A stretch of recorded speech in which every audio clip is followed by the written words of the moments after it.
we are intelligent. That's an assumption.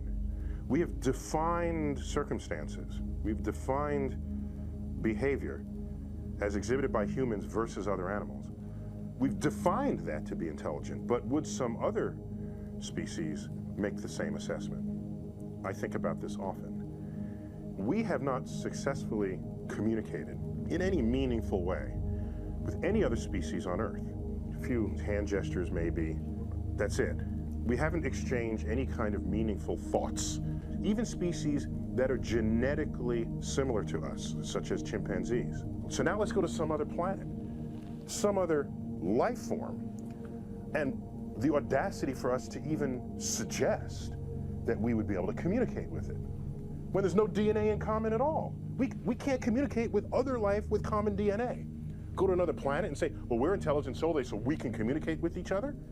No, that's hubristic to presume that we are the measure of the capacity to communicate.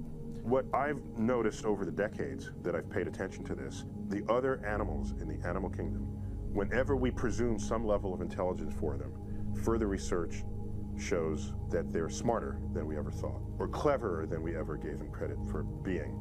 Humans aren't as good as we should be in our capacity to empathize with feelings and thoughts of others, be they humans or other animals on Earth. So maybe part of our formal education should be training in empathy.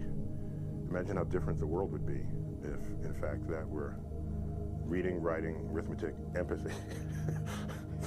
My kids, they're perfectly happy watching animal shows on our large flat panel television without the need to run to a circus and see shackled animals walk around in circles.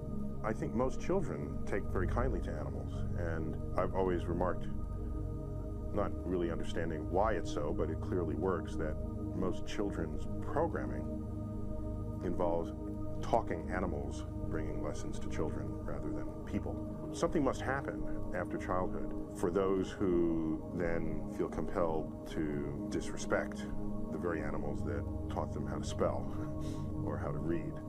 I spent a lot of my early life just trying to get into the head of a dog and try to understand their emotions. And I think that changed me for the better. Because every time I look at an animal, I just say, I wonder what they're thinking about.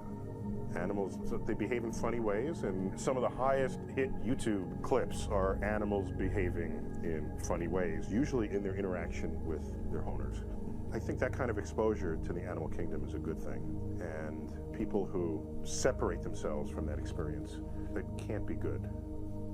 Because then if you don't think about it, it's easy to then discount it or to not care. And we've already seen how humans behave when you've decided that you don't care. It's ugly.